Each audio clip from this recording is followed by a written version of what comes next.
नमस्कार, मैं हूं आपके साथ शिखा चौहान और आप देख रहे हैं इस वक्त पीआरबी।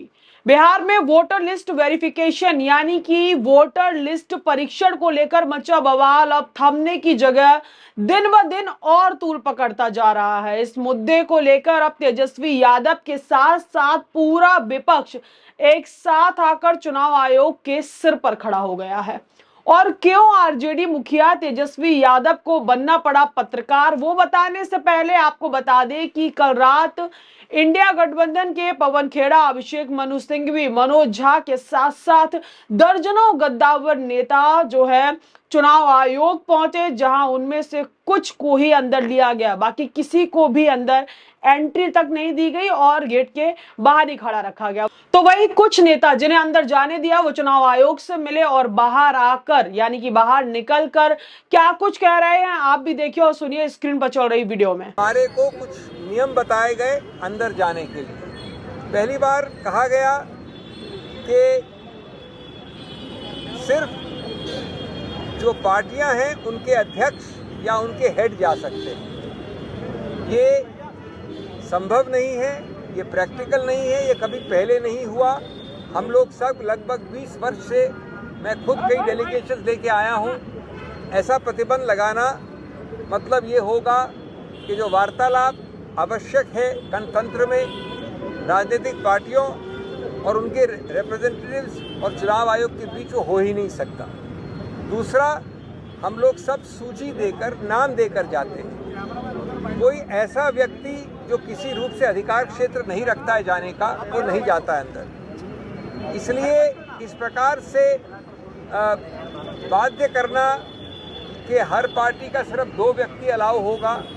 आज आप देखें, बड़ा दुर्भाग्य है कि 11 पार्टी हैं, तो अगर 2 लोगों का नियम भी देखा जाए तो 22 लोग अंदर जाने चाहिए।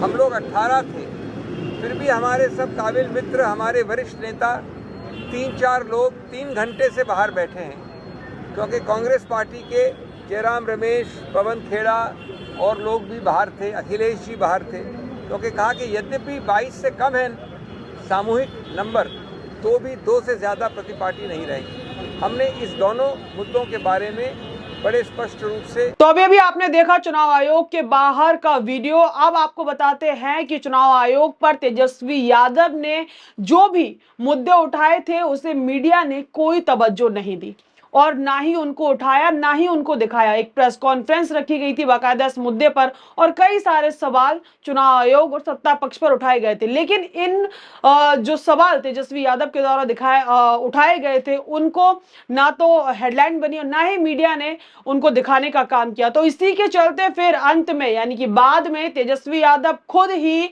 देश का चौथा स्तंभ बन गए और पत्रकार की भूमिका भी निभाने लगे। साथ ही साथ खुद हाथ में बूम पकड़कर चुनाव आयोग के ऊपर सवाल जवाब करने लगे। अब देश के विपक्ष को 2-2 जिम्मेदारी संभालते हुए भी देखा जा सकता है। अब तो जदयू तो लगभग जो है बीजेपी का प्रकोष्ठी बन गया है। जदयू दफ्तर में मोदी जी की तस्वीर आ गई है। तो आपको क्यों नहीं लगता ये जो सत्ता में जो लोग बैठे हैं इस पे चुप्पी क्यों साधे हुए हैं? इसलिए कि उनके मन की बात हो रही है, वही तो कर चुनाव, यानी मतलब साजिश उन्हीं की है, तो अपनी साजिश के खिलाफ वो क्या बोलेंगे? क्या बोलेंगे? और वही लोग तो करवा रहे हैं। अभी चुनाव आयोग का जो फैसला हो रहा है, जो निर्णय, जो क्वेश्चन बन रहा है, ये तो बना रहा है बीजेपी के दफ्तर में बन रही है। पहले देखा जाता था कि विपक्ष की बातों को फर्स्ट पेज पे जगह मिला करती थी और सवाल जो होते थे सरकार से पूछा करते थे लोग। आज जो प्रिंट मीडिया है कहीं भी विपक्ष का खबर नहीं छापती है कि वो यही वोटर लिस्ट से लोकसभा का चुनाव भी हुआ, तो क्या वो फर्जी था? और हमको ये बताइए, केवल बिहार में ही क्यों हो रहा है, पूरे देश भर में क्यों नहीं हो रहा है? जब अगर वोटर लिस्ट नए सिरे से तैयार करना है तो पूरे देश का होना चाहिए, तो केवल बिहार का ही क्यों हो रहा है? और फरवरी महीने में ही एक नया फ्रेश लिस्ट आया था, लेकिन फिर भी अचानक से बिना पार्टी को, किसी पार्टी, पॉलिटिकल पार्टी को कॉन्फिडेंस में लिए बिना ये काम हो रहा है। और आश्चर्य की बात है कि लगातार 27 तारीख के बाद से इलेक्शन कमीशन से हमारा अलायंस, हमारी पार्टी समय मांग रही है और इलेक्शन कमीशन ने अब तक समय नहीं दिया है। इसका ये मतलब है कि इलेक्शन कमीशन के पास कोई जवाब नहीं है। अब इलेक्शन कमीशन मोदी नीतीश जी का कमीशन बन करके रह गया है। पहले इलेक्शन कमीशन वोट जुड़वाने का काम करता था बुला बुला करके, अब फर्क हो गया कि अब ये लोगों को छटनी कर रहे हैं, समय मांग रहे हैं, समय नहीं दिया जा रहा। फिर हमारे सांसद को कहा गया कि भैया समय जो है हम आपसे नहीं मिलेंगे, आप अपने राष्ट्र अध्यक्ष को बोलिए लिखने के लिए, चिट्ठी भेजें। जब चिट्ठी भेजा गया तो बोला गया कि मेल पर भेजें। जब मेल किया गया तब बोला गया कि पार्टी के आईडी से मेल करें। सभी आईडियों से हम लोगों ने मेल कर दिया। ये चिट्ठी है राष्ट्र अध्यक्ष जी का, जो आज भी लालू जी ने जो है लिखने का काम किया है। ये चिट्ठी है और अभी तक मेल पे कोई भी जवाब इलेक्शन कमीशन के लोगों ने जो है नहीं दिया है। अब वही चुनाव आयोग अपने सूत्रों के हवाले से खबर चलवाना चाह रही है, वही सूत्र जो पाकिस्तान और इस्लामाबाद में जो है कब्जा करा लिया गया था। और वो सूत्र अब चला रही है कि अब जो है डेलीगेशन के साथ नहीं मिलेगी, अलग एक साथ सभी गठबंधन के पार्टियों के साथ नहीं मिलेगी इलेक्शन कमीशन, अकेले अकेले मिलेगी। ये तो गजब है भाई। पहली बार ऐसा इलेक्शन कमीशन को तो सबकी बात को सुनना चाहिए, एक साथ सुनना चाहिए, एक ही मुद्दे पे अगर आ रहे हैं तो। पहले देखा जाता था कि विपक्ष की बातों को फर्स्ट पेज पे जगह मिला करती थी और सवाल जो होते थे सरकार से पूछा करते थे लोग। आज जो प्रिंट मीडिया है कहीं भी विपक्ष का खबर नहीं छापती है।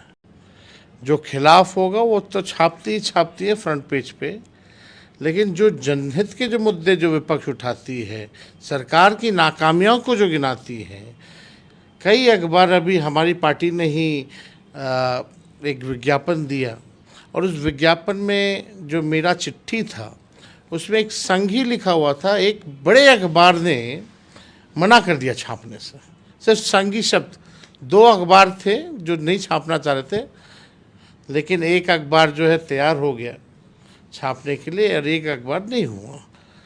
मतलब जिस प्रकार से पूरी तरीके से आप कह सकते हैं कि अखबार जो है अब केवल तेल मालिश जो है, ताबड़तोड़ तेल मालिश सरकार में बैठे हुए लोगों का कर रही है। जितने हमारे व्यूवर्स हैं आप सब लोगों ने देखा और आप सब लोग जो है चाहेंगे कि लोकतंत्र को बचाने के लिए अपनी आवाज़ को बुलंद करें और इन चीज़ों को और जन जन तक प्रचार कीजिए, लोगों को बताइए कि क्या बीजेपी और नीतीश कुमार जी मिल करके गरीबों को किस प्रकार से वोटर लिस्ट से नाम से हटवाने जा रहे हैं।